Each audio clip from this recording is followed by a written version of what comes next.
Boa noite a todos. Sejam todos bem-vindos a mais uma reunião pública aqui da nossa casa do MEC. Vamos nos concentrar agora. Vou ler uma palavra do livro Sinal Verde, pelo espírito de André Luiz, Francisco Cândido Xavier. A palavra de hoje é sobre antagonistas. O adversário em que você julga encontrar um modelo de perversidade talvez seja apenas um doente necessitado de compreensão. Reconheçamos o fato de que, muitas vezes, a pessoa se nos torna indigna simplesmente por não nos adotar os pontos de vista. Nunca despreze o opositor, por mais ínfimo que pareça. Respeitemos o inimigo, porque é possível seja ele portador de verdades que ainda desconhecemos, até mesmo em relação a nós. Se alguém feriu a você, perdoe imediatamente, frustrando o mal no nascedouro. A crítica dos outros só poderá trazer-lhe prejuízo se você consentir. A melhor maneira de aprender a desculpar os erros alheios é reconhecer que também somos humanos, capazes de errar, talvez ainda mais desastradamente que os outros.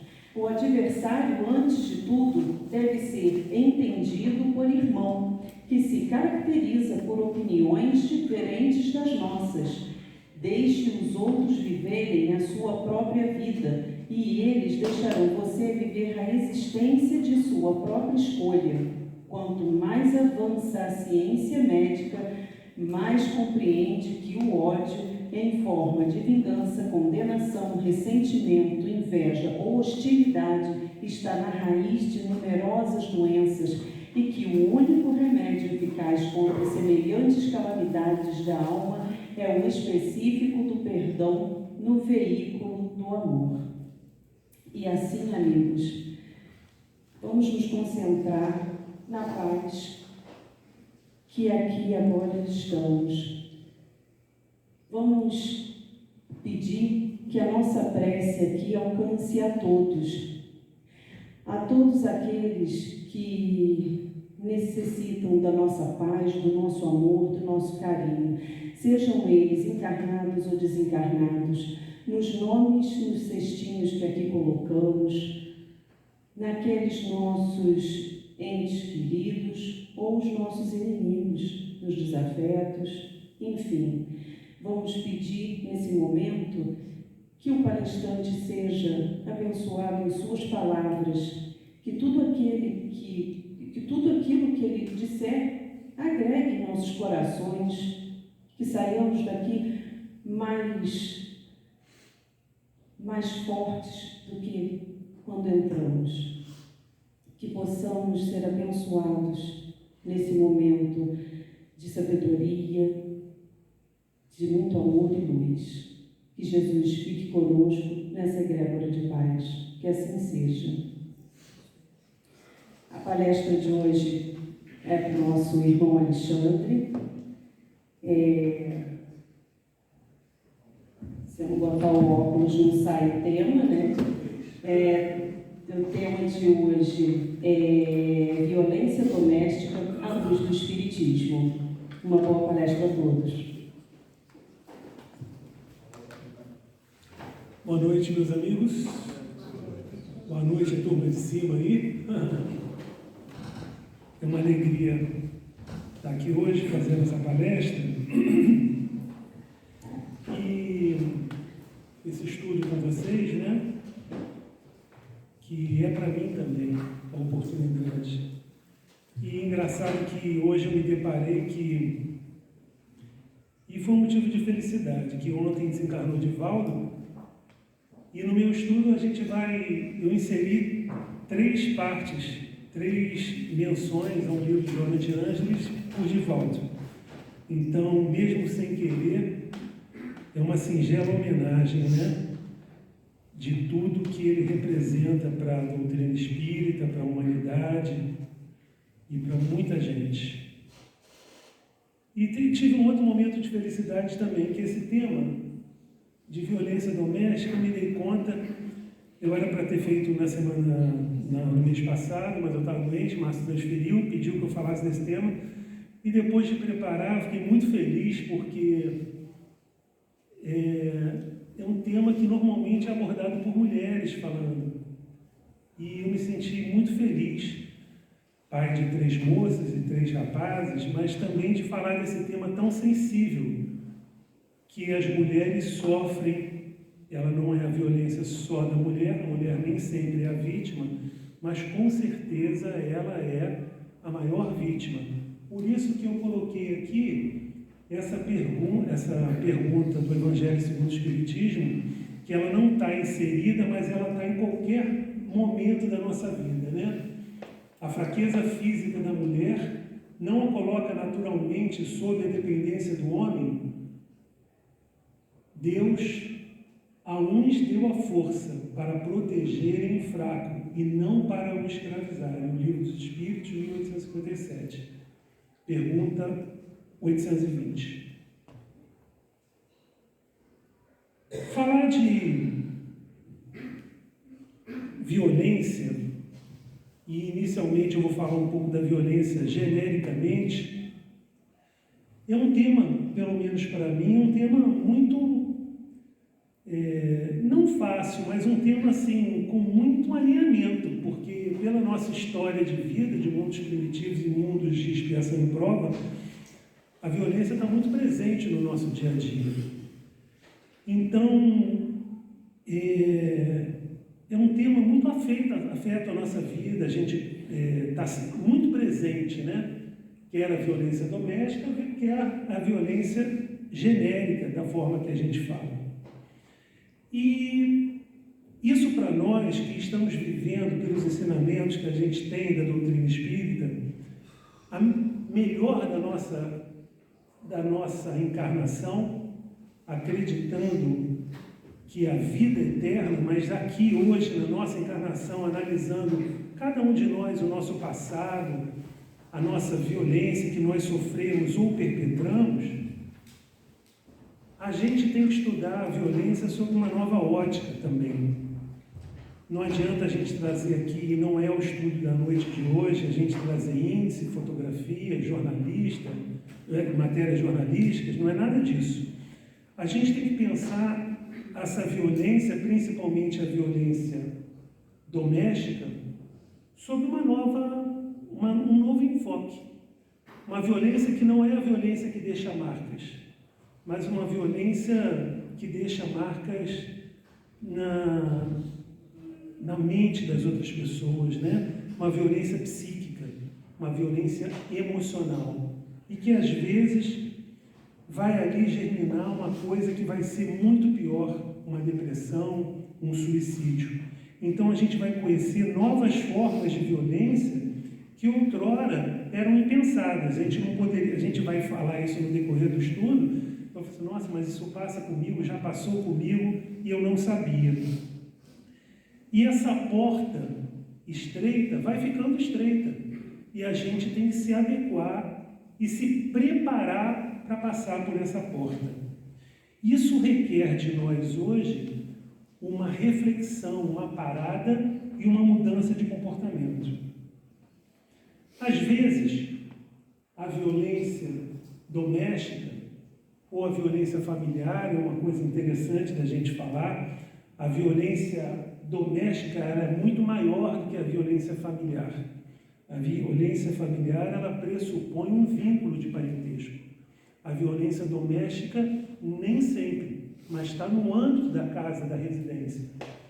Isso se um patrão estuprar, violentar uma empregada doméstica, é violência doméstica. Se aquele juiz que escravizou ou colocou aquela empregada doméstica na situação análoga, não era parente dele, mas é uma violência doméstica. Isso tudo é englobado e protegido pela lei como violência doméstica. Mas, às vezes, não precisa nem mesmo a violência acontecer com a gente. O temor da violência que a gente ouve no dia a dia na imprensa, que a gente é bombardeado no dia a dia, né? Basta que a gente ouça, que é um ato involuntário, ligue uma televisão, veja na internet, e a gente, só ser sensível ao drama do outro, um pouquinho, a gente vai ficar pensando, nossa, a pessoa foi assaltada aqui na BR-040, foi no shopping no domingo com os filhos, teve o carro roubado, uma bala perdida, e a gente nem vai falar de feminicídio, de morte, não é nada disso. São violências que deixam marcas, e às vezes nem tem violência física, mas deixam marcas profundas. Essa semana eu estava vendo no Instagram e eu vi um Instagram que nos leva a pensar, do Sérgio Coutinho, que é pediatra, filho do antigo Divani Coutinho aqui de Petrópolis. O Serginho colocou fez uma postagem e a pessoa pergunta para ele assim: as crianças que vêm aqui hoje, qual é o maior problema? E a gente que acostuma com Petrópolis, a gente estava falando de doenças respiratórias, doenças aqui, assim, são os transtornos mentais. Hoje, o que traz a criança ao consultório, na sua maior parte, são os transtornos mentais. E a violência é um dos responsáveis por isso. Ah, mas o meu filho não presta atenção. Não, presta sim. E está absorvendo tudo aquilo que está acontecendo, esse medo que a gente tem, esse medo que a gente fica de ir ao Rio de Janeiro, de voltar, de não ir, de ter carro inundado, de ser fuzilado, de ter bala perdida. E eles estão assimilando. E cada vez mais cedo tomando remédio, cada vez mais cedo se medicando, cada vez mais cedo ficando deprimidos. E eu queria trazer isso para vocês sobre isso. E a gente pergunta assim, se a gente falar com um historiador sobre a fase de violência, ele vai falar assim, não, mas olha só, a gente está melhorando. Está melhorando, porque no passado, na Idade Média era assim, a gente escravizava há pouco tempo, a gente não tinha o mínimo de... Realmente, está melhorando. Mas o fato é que a gente sofre no nosso dia a dia de uma tal forma que a gente não lembra do passado de 100 anos, 50 anos, de 80 anos, que teve a Segunda Guerra, que tinha assim, que tinha assado. A gente quer saber do nosso presente. E qual é a solução para essa causa da violência? O que está acontecendo? Aí, a gente precisa nos socorrer da primeira... Vamos ver aqui se vai funcionar. Deixa eu fazer aqui. Opa, não funcionou. Mas está em testes.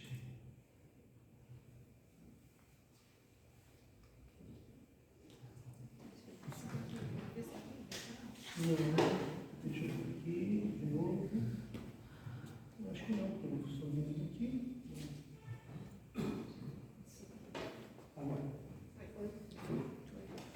Esse é de um livro de Joana Edivaldo, de uma das 3 citações que eu trouxe, porque a gente se vale do que tem a doutrina espírita para nos mostrar, e ela diz assim: pulula ainda nos complexos mecanismos da reencarnação, em massa, nesses dias, o mergulho no corpo somático de espíritos primários nos quadros de evolução, necessitados de progresso e ajuda para a própria ascensão que, não encontrando os estímulos superiores para o enobrecimento, são antes conduzidos à vivência das sensações grosseiras em que transitam, desbordando os impulsos agressivos e os instintos violentos com que esperam impor-se e usufruir mais fogosas cargas de gozos em que se exaurem e sucumbem. Do livro Após a Tempestade, de Joana de Ângeles, por Divaldo Pereira Franco. Então, nós que estamos... um outro questionamento, até quando, por que isso está acontecendo? Então, a doutrina nos traz isso, A doutrina dos espíritos para os espíritas, para os evangélicos, para os católicos, para os agnósticos, para os hindus, nos mostrando que a gente está num mundo de provas e expiações e que nessa transição planetária uma grande quantidade de espíritos endurecidos, violentos, estão tendo aqui a última oportunidade de aqui ficarem, ou irem para outros mundos, condizentes com a sua condição. É assim. Então, enquanto isso não se resolver, vai melhorar. Mas enquanto isso não se resolver, a solução ela vai se dar paulatinamente. Nós somos sensíveis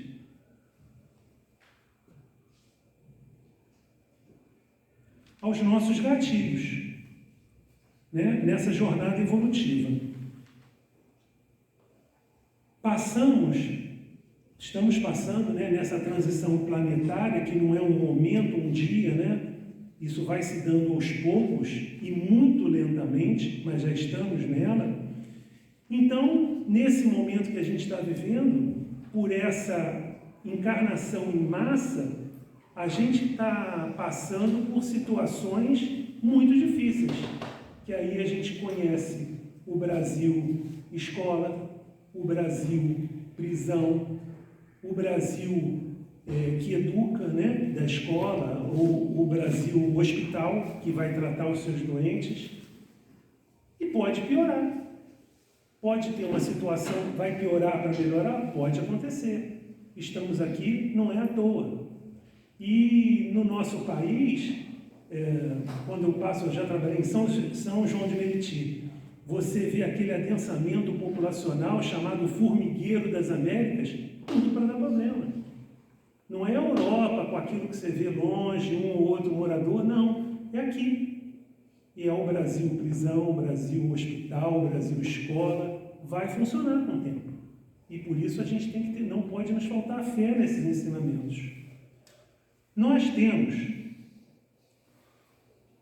os nossos gatilhos. E é por isso que cada vez mais nós temos que tomar cuidado com esse de várias encarnações, também dado pelo ensino dos espíritos, pela doutrina espírita, que nós temos em nós também um homem violento, que às vezes não dessa encarnação, mas do nosso passado. Joana de Ângeles traz uma solução que eu traria no final da palestra, mas eu resolvi trazer também outro texto. Qual é a solução para isso que nós passamos? A terapêutica para tão urgente questão há de ser preventiva, exigindo dos adultos que se repletem de amor nas inexauríveis nascentes da doutrina de Jesus, a fim de que, moralizando-se, possam educar as gerações novas, propiciando-lhes clima salutar de sobrevivência psíquica e realização humana. Olha, tem tudo a ver com o que nós vamos falar para frente. Propiciando-lhes clima salutar de sobrevivência psíquica e realização humana. A valorização da vida e o respeito pela vida conduzirão pais, mestres, educadores, religiosos e psicólogos a uma engrenagem de entendimento fraternal com objetivos harmônicos e metódicos, exemplos capazes de sensibilizar a alma infantil e conduzi-la com segurança às metas felizes que devem perseguir. Do mesmo livro, Após a Tempestade. Então, a gente não vive só. A gente tem que estar sempre preocupado com o outro, né? E nessa capacidade que a gente tem, quer com os nossos filhos, quer com o nosso convivente, quer com os nossos pais, de centrar ou descentralizar uma pessoa emocionalmente ou psiquicamente. A gente tem esse poder de estruturar ou desestruturar psiquicamente. Isso pode ser, me lembrou de um caso que eu queria citar para vocês, porque nós temos nas nossas várias encarnações aspectos ligados à violência. Não, mas eu não tenho não, Alexandre. Eu frequento o centro, frequento a igreja, faço não sei o quê, eu não tenho nada de violento. Tem sim. Dificilmente você não vai ter. Então, numa reunião mediúnica, uma pessoa que também não tem nada de violento foi levada assim a um desdobramento que ele viu ele em outra vida, ele conduzindo um grupo de pessoas a cavalo, ele conduzindo, matando, cortando, enfiando a espada, liderando um grupo, dizimando um povoado. E ele perguntou para o Espírito, para a entidade assim, falou assim, mas por que você me mostrou isso? Por que eu precisei saber disso? Porque a gente queria te lembrar que você está, esse homem aí está adormecido dentro de você. E você, a qualquer momento, ele pode acordar, mas é assim, com um clique. Então, pode ser no trânsito, numa discussão de trânsito, a tua jugular vem, numa discussão com um filho que é vítima, numa discussão com o seu convivente. Aquilo vira assim em segundos. E aquele homem que está lá adormecido de muitos e muitos anos atrás, e ele está lá estanque. Diria uma pessoa assim, um psicólogo, não, olha só, ele também te deu certas coisas, boas até. Ele te ensinou a liderar, ele te ensinou a planejar, ele te ensinou a obedecer, ele te ensinou a disciplina, ele te ensinou a cavalgar. Mas não é só isso. Ele também era você um homem violento e que está lá adormecido. Então, nós não podemos nos esquecer que se a gente, principalmente conhecendo o outro, já pensando em falar do nosso tema, quando a gente conhece uma pessoa, muito mais fácil é da gente dificultar o caminho dessa pessoa, colocando-lhe obstáculos, por exemplo. Teve uma poetisa portuguesa chamada Ruth Bebermeier, que tem uma frase interessantíssima, que é palavras, ela tem um verso, ela já desencarnou um tempo, ela coloca assim, palavras são como janelas ou portas. Palavras são como janelas, quando as palavras são usadas com intenção e empatia. Elas podem abrir portas para a comunicação, o entendimento e a comunicação emocional. Permitem que as pessoas se sintam ouvidas, compreendidas e valorizadas. E as palavras como paredes. Por outro lado, palavras agressivas, críticas ou negligentes podem criar barreiras, gerar desconforto e afastamento emocional. Podem magoar, ferir e impedir a construção de relacionamentos saudáveis. Ruth Bebermeier, poetisa portuguesa. Eu achei muito interessante esse exemplo. Essa colocação dela desse verso. Eu tirei só um pedacinho, né? Mas antes de entrar no tema de dentro de casa e pensando naquela esteira que eu falei para vocês, de uma violência psicológica, emocional, não física, 4 exemplos vieram do estudo que eu gostaria de discutir com vocês antes dessa parte final da violência doméstica em si, mas que a gente muitas vezes não vê a violência, mas elas estão no nosso dia a dia quase sempre e a gente não consegue enxergar isso.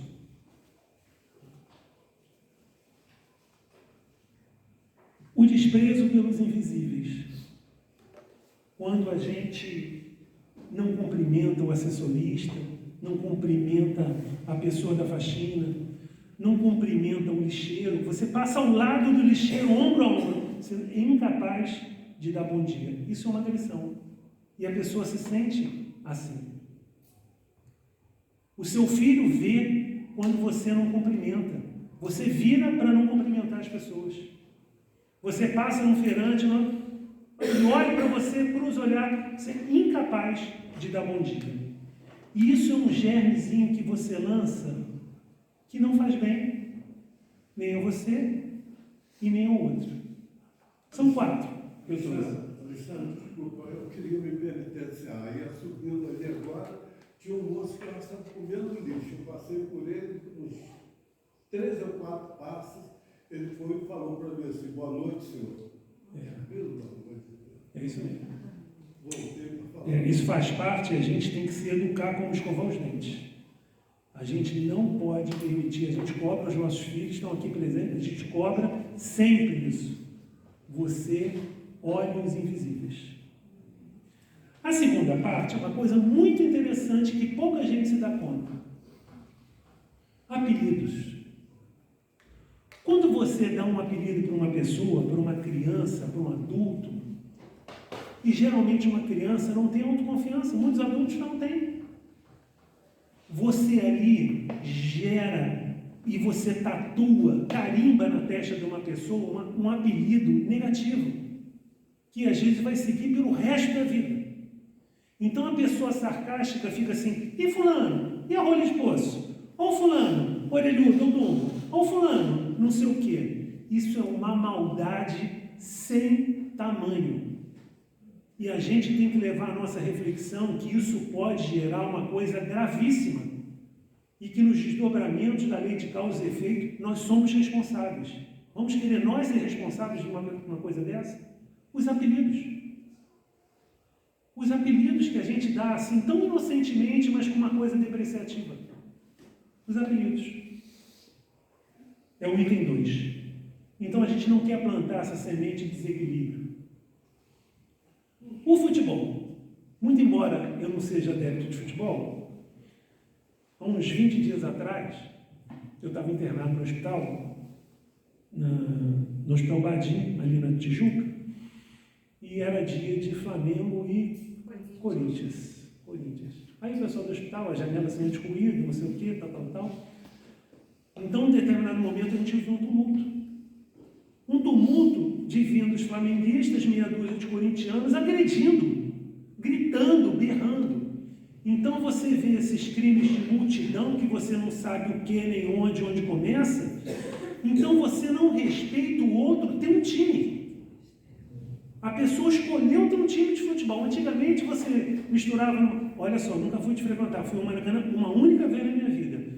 Mas quem foi? Era aberto, não sei o quê. Hoje é parte da torcida, não pode entrar e não sei o quê. E se deparar com uma situação que eu vi nessa do hospital, as pessoas se matam.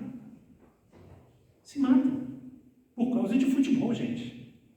Então, a nossa responsabilidade de levar para os nossos filhos isso aqui, porque é uma forma de violência.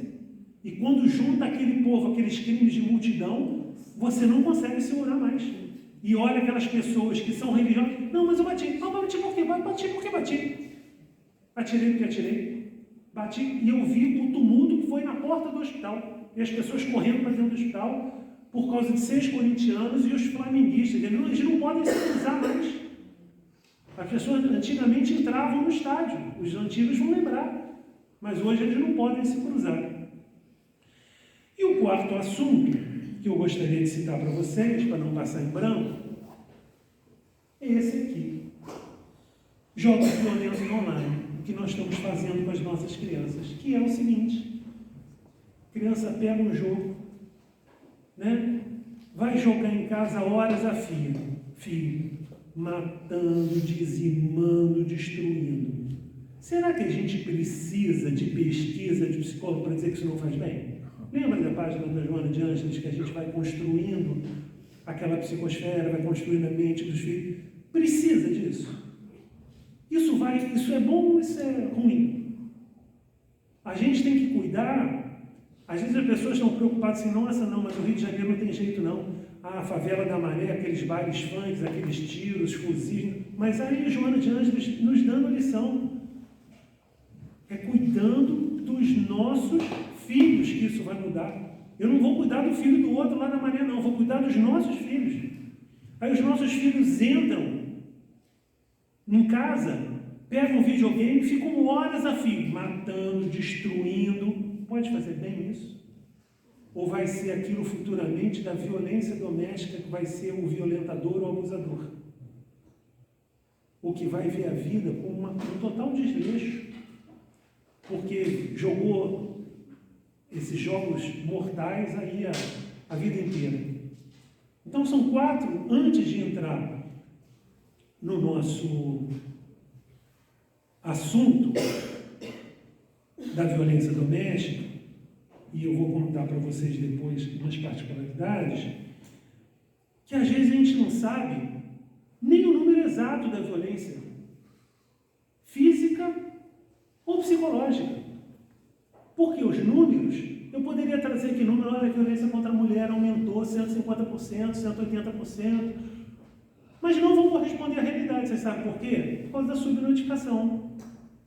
Na segurança pública, a gente fala assim, alguns crimes, eles não são subnotificados. Roubo de veículo não é subnotificado. Por quê? Porque quem tem o seu veículo roubado, pelo menos se espera dessa pessoa mediana, fala assim, olha, roubaram meu carro. Não é só porque tem que receber o seguro, não, porque não precisa ter seguro, mas olha só, podem usar o meu carro para fazer um sequestro, um roubo, não sei o que. Eu tenho que mostrar que o meu carro foi roubado, vai lá e registra. Então, o roubo de carro não é subnotificado. A violência o é. Porque uma série de fatores, que a gente não precisa ficar explicando aqui hoje, ele vai ser sempre subnotificado. E se a gente não sabe a quantidade, eu vou trazer para vocês uma coisa muito interessante. Quando a gente não sabe nem quando a gente é autor ou quando a gente é vítima. Porque a gente está falando de uma violência psicológica que a gente vai se diminuindo e se apequenando aos poucos. E a gente não se reconhece mais. Essa segunda parte, eu trouxe um livro que eu quis mostrar para vocês, da Ana Teresa Camasmi, que é esse aqui, Caminha que a Vida Te Encontra. Então, eu trouxe um prefácio de Jorge Larrat, e a Ana Teresa ela fez um capítulo que fala só sobre violência. A violência que a gente não vê. A violência invisível. Mas que é um germe pequenininho que está lá e que ele certamente vai gerar. Então, essa segunda parte, e esse estudo da segunda parte, foi baseado num capítulo desse livro. Por quê? Às vezes, numa relação saudável, que é onde a gente pensa numa relação entre conviventes, ou de pai e filho, você não identifica isso, mas começa pequenininho. É bem verdade que às vezes já começa mega e a gente não vê. Por exemplo, uma noiva ou um noivo que pega um bolo e joga na cara do outro. Uma noiva ou um noivo que aperta a mão como se fosse quebrar a mão. Você consegue identificar de plano, mas às vezes não é assim. Então, Ana Teresa, com maestria, ela coloca 10 faces dessa violência e eu trouxe na íntegra para vocês, para que isso possa levantar para nós uma luz. Como a gente falou lá no início da explanação, hoje o momento que a gente vive vai estreitando e requer de nós reflexão do que a gente vem passando no mundo, como a gente não pensava antigamente. E esse conto, esse livro, a Ana, numa apresentação, ela fala uma coisa muito interessante que eu falei com vocês, que a gente se apequena, a vítima diminui, a vítima não consegue mais escolher roupa, a vítima não consegue mais escolher uma comida. Você fala para ela assim, amor, qual é a cor que você gosta? Não sei, amor, qual é a cor que você gosta? Azul, azul. Ela começa a se transmudar e a se anular totalmente, que é um caminho de uma depressão futura. Não obstante, não tem nenhum problema material, mas ela se anula de uma tal forma que isso vai dar um problema, porque é uma violência. E aí, ela traz um caso que eu botei uma foto aqui para vocês, muito interessante, que é do Coati. Né? Um policial ali, porque esse é um caso verídico.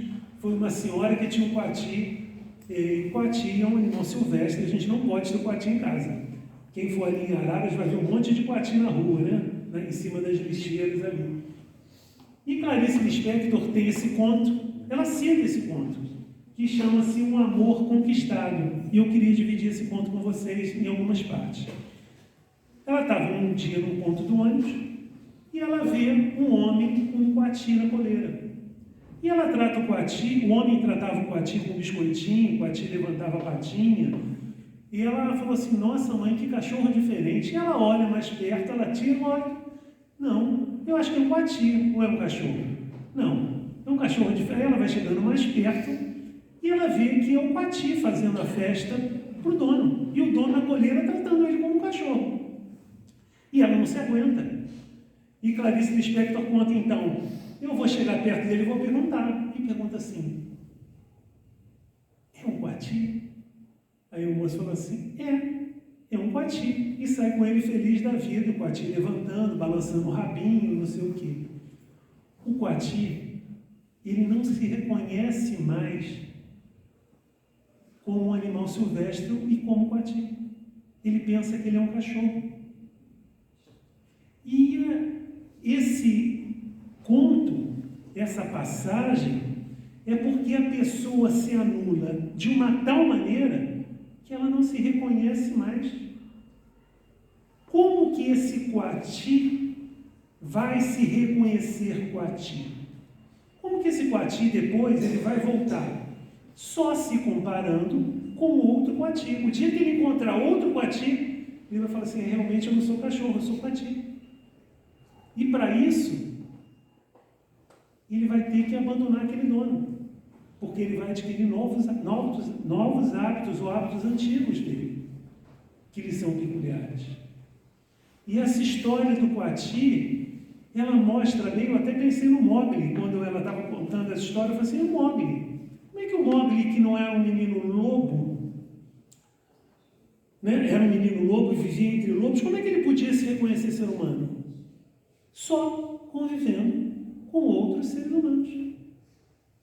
Porque no meio de lobos, você podia chegar para ele, não, eu vou te ensinar aqui, não vou, ele vive com lobo. E a pessoa que sofre a violência, ela se apequena, ela se diminui, né? E ela vai pensar que é um coati. E só vai deixar de ser coati quando ela se espelhar em outro coati. E ela segue falando, usando a comunicação não violenta, que eu já separei um outro texto, que ele fala assim, a comunicação violenta é desse autor inglês, Marshall Rosenberg. Todos nós temos muitas necessidades. Necessidades afetivas, necessidade espiritual, necessidade material, necessidade social. O adulto saudável cuida de suas necessidades e é atento com a necessidade do outro, para ele não pular essa cerca. Ele é atento com a necessidade do outro, com as suas próprias e com a do outro. E todo o ato, eu grifei ali, todo o ato violento é a expressão trágica de uma necessidade não atendida. Eu botei a fome no andarilho, porque ela cita um exemplo, quando ela está comendo na beira da rua, chega um andarilho com fome, mete a mão no frango e fala assim, posso pegar? Está com fome. Ele está com fome. É uma necessidade dele ali de fome. E ele vai e pega aquela comida. Mas as outras necessidades, as outras feridas vão acontecer. E a gente não vai trabalhar. E isso vai gerar um problema na nossa relação. Se a gente não trabalhar esses problemas, isso vai gerar outro mais à frente. E aí, Joana de Ângeles, é tão bacana, né? Esses 3 títulos.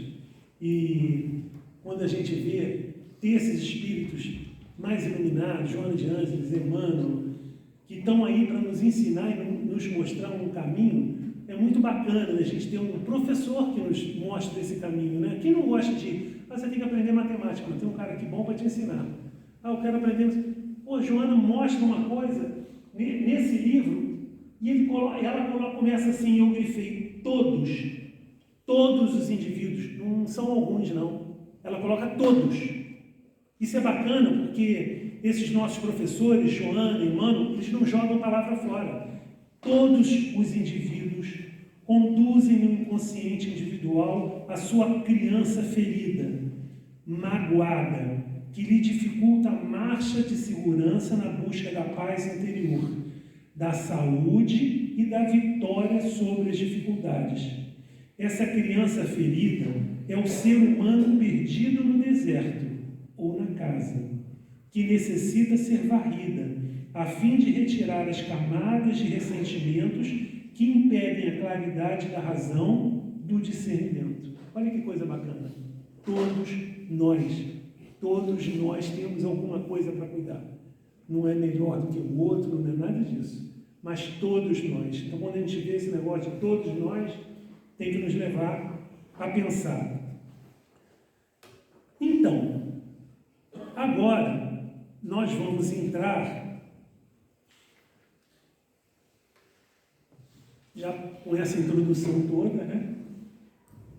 Falando os textos de Joana, que todos nós temos as feridas, nós vamos falar de algumas feridas e de como a gente causa ou é causador, foi causado ou é causador dessa ferida, porque a gente não sabe se é o opressor ou se é o oprimido, se é o autor ou se é a vítima.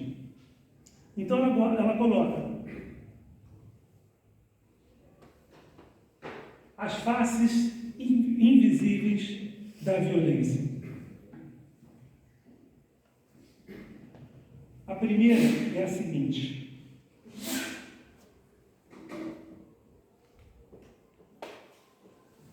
a relação, isso vai servir para os conviventes, vai servir para pai e filho.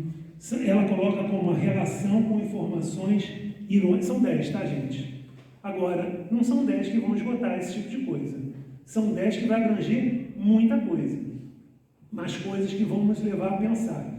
Porque muitas vezes a gente se afiniza com um, isso aconteceu com outro, aconteceu com um, mas estamos aqui para a gente fazer aquela reflexão, da gente parar e pensar, né? E mudar. A relação com informações irônicas é aquilo assim: você não entendeu o que é que eu desenho para você? Você lavou a louça? Você vai pedir o quê? Você lembrou que tem mãe agora? Que tem pai? Agora que você chegou para me visitar? É uma ironia que é uma violência e que vai esterilizando os terrenos, porque o algoz, ele é incapaz do elogio. Essa pessoa está sempre levando assim a ironia que vai dificultar e que vai afastar as pessoas. A segunda face é o silêncio punitivo. É aquele clima gélido, frio, glacial entre os conviventes, pai e filho, que você fala assim: vou dar um gelo naquela pessoa. Às vezes a pessoa errou, mas você faz com que aquela pessoa cozinhe aquela culpa e fique cozinhando. E no momento que você acha propício, eu vou te dar 5 minutinhos para falar. Quer falar? Com arrogância. É aquilo que você vai gerar uma violência desnecessária no âmbito de vista doméstico. E você vai levar o sofrimento para o outro. A chantagem emocional é a terceira. Se você sair, você não precisa voltar. Se você for para uma festa, não volta não. Eu não te quero mais. Tem uma coisa muito interessante dessa chantagem emocional que a gente ouvia, não ouvi do meu pai não, mas eu ouvi muito isso. Se você não fizer isso, eu vou te dar para um orfanato. E o filho falando para o pai: se você não se comportar, eu vou te botar no asilo. É uma violência. É uma violência. A gente tem que pensar nisso. Somos nós que vamos plantar essa semente venenosa numa pessoa, que vai já gerar uma doença autoimune, uma depressão, né? Conta um caso, eu me lembrei do caso do motorista, que às vezes assim, sua velha, para uma pessoa muito querida, você não sabe, não vai sair não, você está me atrapalhando, e depois a pessoa desenvolve uma série de doenças. E isso é assim também, no âmbito doméstico. A pessoa desenvolve uma série de problemas, por isso que, pela chantagem emocional. O número 4 é o controle financeiro autoritário. É aquele cônjuge, aquele pai, aquela mãe que fiscaliza tudo. Até um alface de R$1, uma verdura, ele quer dizer assim: mas como é que você comprou isso aqui? Se ele tem o poder financeiro, como é que você comprou isso? Você comprou isso como? Tem um exemplo muito interessante que se coloca esse controle financeiro, até de pai e filhos. Ela citou um exemplo muito interessante. O pai leva o filho para almoçar e fala assim: olha, o restaurante, não acostuma não, hein? Esse restaurante que eu estou te levando é muito caro. É muito caro. Humilhando as pessoas. diminuindo. Então você tem que falar de preço naquela hora, dessa forma. É óbvio que você... Eu não estou falando de mimimi, não. Você então não vai falar de preço com o seu filho ou com o seu cônjuge. Não, não é isso. Mas é sempre com aquela forma, com aquele fim de humilhar e para diminuir aquela pessoa. Também uma forma de violência. O outro é o cerceamento de liberdade. Esse cerceamento de liberdade é assim: se você for sair, eu escondo a chave do carro, eu bloqueio o cartão de crédito, eu bloqueio o celular, eu vou te impedir de sair, de ter a liberdade. É uma forma também de agressão.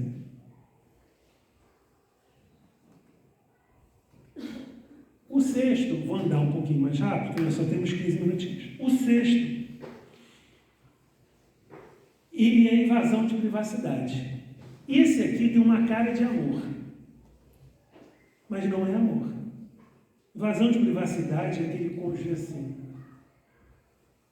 eu vou cheirar suas roupas, eu vou revirar o seu telefone, eu vou olhar os seus e-mails, eu vou procurar alguma coisa, eu vou revirar o seu carro para ver se tem perfume. Ele pode parecer uma forma de amor, mas não é não, uma forma de violência. E encontra no outro uma carência tão grande que ele aceita, e às vezes ele se sente assim: nossa mãe, ele está se preocupando comigo, mas não é não, é uma violência. Ele parece que é o amor, mas é um controle doentio. E esse controle, ele não se confunde com o controle que você tem que ter dos filhos. Eu estou falando entre conviventes. Mas levanta uma pessoa assim: não, mas olha só, eu olho a mochila dos seus filhos, tem que olhar mesmo. O filho, enquanto dentro da sua casa, ele não tem a maturidade para... eu achei droga, eu não achei droga, eu quero saber o que meu filho está fazendo. Você tem que fazer como pai e como mãe. Não é? Eu quero saber o que meu filho está digitando, quem ele está visitando. Tem uma coisa que minha esposa me falou na semana retrasada: se você visse uma pessoa parando o seu filho na porta da escola, você vai levar o teu filho na porta da escola, aí você vê um estranho conversando com ele. Não foi esse exemplo que você falou? E você viu o exemplo, a pessoa conversando com ele, conversando com ele, conversando com ele, e todo dia está conversando com ele, e todo dia. Você, como pai ou como mãe, não vai perguntar ao seu filho quem é aquela pessoa? Não é lógico? Mas quem é aquela pessoa mais velha, mais nova, da mesma idade, negra, branca, azul? O que ela está fazendo com você? E por que a gente não vê isso na internet? Que é uma porta aberta para ficar horas dentro de um quarto trancado?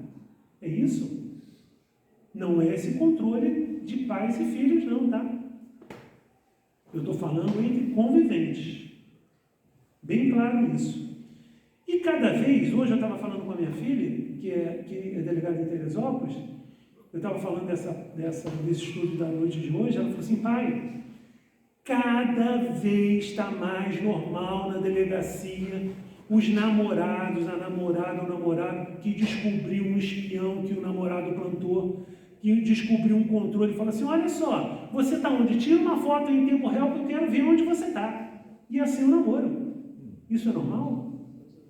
Ou é doentio? Tira uma foto ali que eu quero ver que roupa que você está saindo, eu quero ver a roupa que você está saindo. Namorado. Delegacia.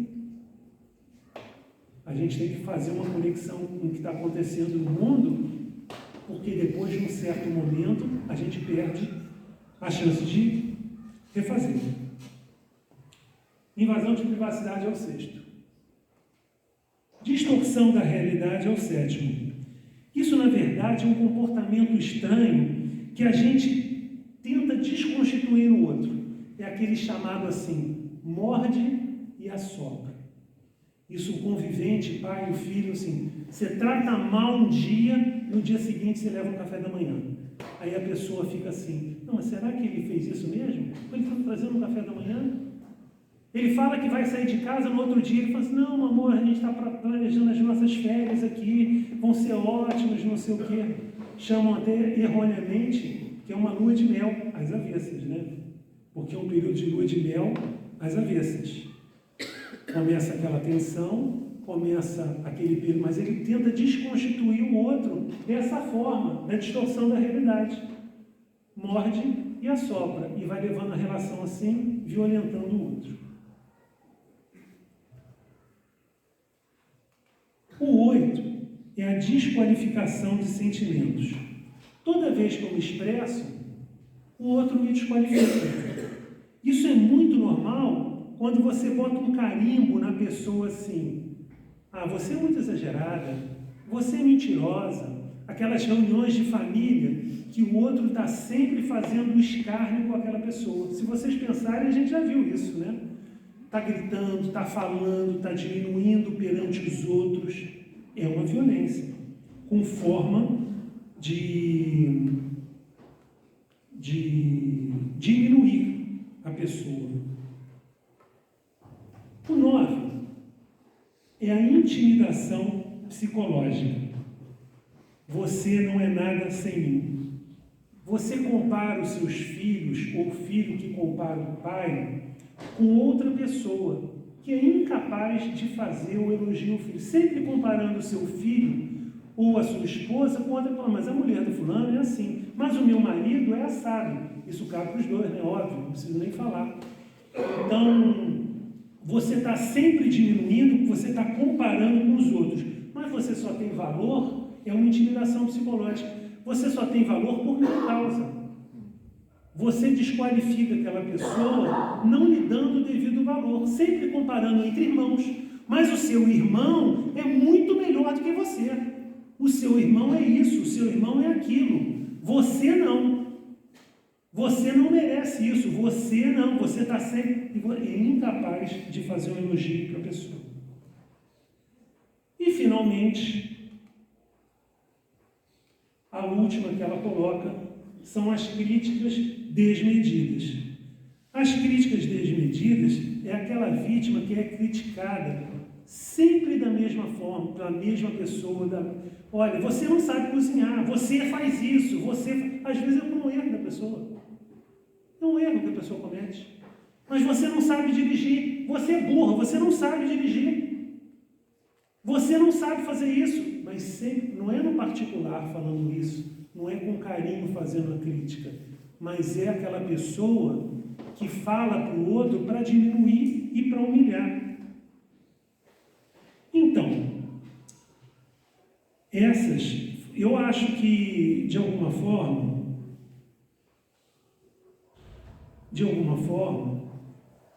nós temos 6 minutinhos. Eu acho que, de alguma forma, isso nos esclareceu e nos mostrou a necessidade que a gente tem de entender o mundo melhor de hoje, usando esses conceitos que a doutrina espírita nos traz, para que a gente possa melhorar e pensar. E em muitos casos, eu não vou entrar nesse mérito, dói. O coati, para se reconhecer coati e para sair daquela situação, dói. E eu tenho um outro exemplo que eu não sabia se ia dar tempo, mas eu botei aqui, tem 5 minutinhos. Eu botei para trazer para vocês, esse é o pangolim. Muita gente não deve conhecer o pangolim, né? Estou trazendo hoje, o biólogo ia ficar orgulhoso de mim. Pangolim, ele parece um tamanduá, mas ele tem um exoesqueleto como a lagosta. Ele é um mamífero. Ele é lindinho, né? Ele é dócil. Só que o pangolim, ele é o mamífero mais traficado do mundo. Os chineses deram de comer o pangolim porque acham que é afrodisíaco. Então matam o pangolim. Agora, pasme você. O pangolim, ele tem uma carcaça tão dura que a leoa, que tem uma das mordidas mais fortes do reino animal, não consegue romper. O pangolim, ela joga futebol, ela brinca de bola com o pangolim. E depois deixa ele para lá e ele sai andando. A mordida da leoa não é capaz de romper a carapaça do pangolim. Muitos autores falam da lagosta, mas eu quis trazer o exemplo do pangolim que eu achei diferente. Se vocês forem procurar na internet, tem artigos bons da BBC que dizem o seguinte, que o pangolim pode ter sido o caso que levou o coronavírus para a China, Está na internet, está numa matéria da BBC. Porque os chineses têm a mania de comer o pangolim traficado. E ele está em extinção por causa disso. Mas por que eu estou falando isso para vocês? Porque como o pangolim, ele também tem os períodos de dor. De tempos em tempos, ele cresce e ele tem que trocar aquela carapaça. Como a lagosta. E a lei de Deus, ela é para todos. A lei do progresso, ela é para todos. Para o pangolim, para a lagosta e para nós. Nós vamos ter os nossos períodos de dor. Naquele período a gente tem que entrar, ele entra numa caverna, ele se protege dos seus predadores, cresce a carapaça novamente, ele pode novamente caminhar com uma nova fase. Todos nós temos uma fase na nossa vida. Uma fase do trabalho, uma fase das relações profissionais, uma fase que a gente questiona a nossa alimentação. Todos nós temos a nossa fase, e também pode ser a fase com o nosso cônjuge, e que dói. A gente passar por essa porta estreita, separar o joio do trigo, ver o mundo que a gente tem, dói muito. Mas é um período que a gente vai passar. E como o pangolim e como a lagosta, nós vamos sobreviver. Nós vamos saber passar e nós não estamos sozinhos. Nós contamos com ensinos, com espíritos que nos querem bem, não é? Que nos levam conforto e atenção se a gente sintonizar com eles. A gente não pode esquecer, a gente não está só. Nós não estamos sozinhos. Então, eu quis trazer para vocês esse exemplo do pangolim, porque é um exemplo de dor de tempos em tempos e que a gente não pode fugir. Então, a gente tem que encarar as nossas dores de tempos em tempos. E vai ter que passar, e a gente passa elas todo santo dia. E as pessoas não sabem encarar as suas dores. Vai passar do mesmo jeito. Isso quer dizer que a dor ela é necessária e educativa. Mas quando a gente fala que o sofrimento é opcional, é por causa disso. Quando a gente entender o que está passando e por que está passando, a gente não tem o sofrimento. Tem a dor. Essa dor é toda. Nós temos que passar. Mas nós não temos sofrimento. Gente, muito obrigado. Boa noite para vocês. Obrigada, Alexandre.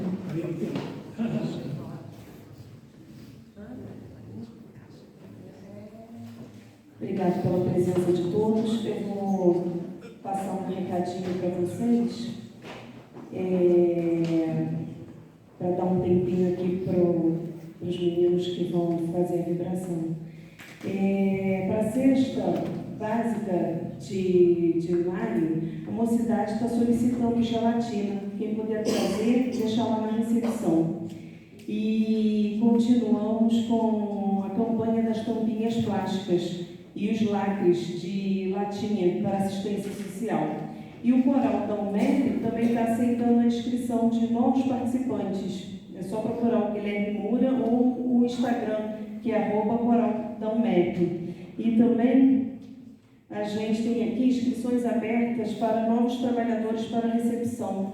Tem que estar, o requisito é estar cursando a mocidade, o ESOP ou ter concluído o ESD. Tá, ok? Tem alguém vindo a casa pela primeira vez? Passa aqui na mesa, por favor, para receber o evangelho, tá? Assim que vocês levantarem. E vou pedir, vamos para a Isaura para fazer a nossa prece final. Muito obrigada pela presença de todos. Sejam todos bem-vindos mais uma vez.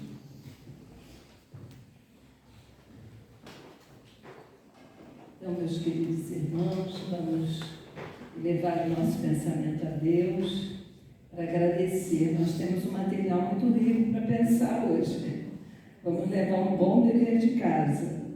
Muito material para pensar. Deus, Pai de amor e bondade, Jesus, nosso Mestre, neste momento em que aqui nos encontramos nós estamos muito agradecidos pela oportunidade de termos escolhido estarmos aqui, por termos a oportunidade nesta encarnação de professar essa doutrina que amplia o nosso horizonte, que permite um raciocínio muito amplo acerca da vida, do nosso comportamento. Por isso, Senhor Jesus, além de agradecermos, nós te pedimos também que essa oportunidade seja muito bem aproveitada por cada um de nós e que na nossa conduta diária, Senhor, possamos refletir através do nosso comportamento tudo aquilo que aprendemos nos estudos, nas palestras, nas leituras dos livros, para sermos pessoas melhores, capazes, sim, de melhorar esse mundo onde vivemos, Senhor. Que as Tuas bênçãos caiam fartamente sobre todos aqui presentes, sobre aqueles que estão em nosso pensamento, em nosso coração. Que o trabalho agora do passe possa ser abençoado pela espiritualidade amiga e que esses nomes que aqui estão em nossa cestinha possam ser atendidos, Senhor. Em nome de Deus, que a Tua paz nos acompanhe, que assim seja, graças a Deus.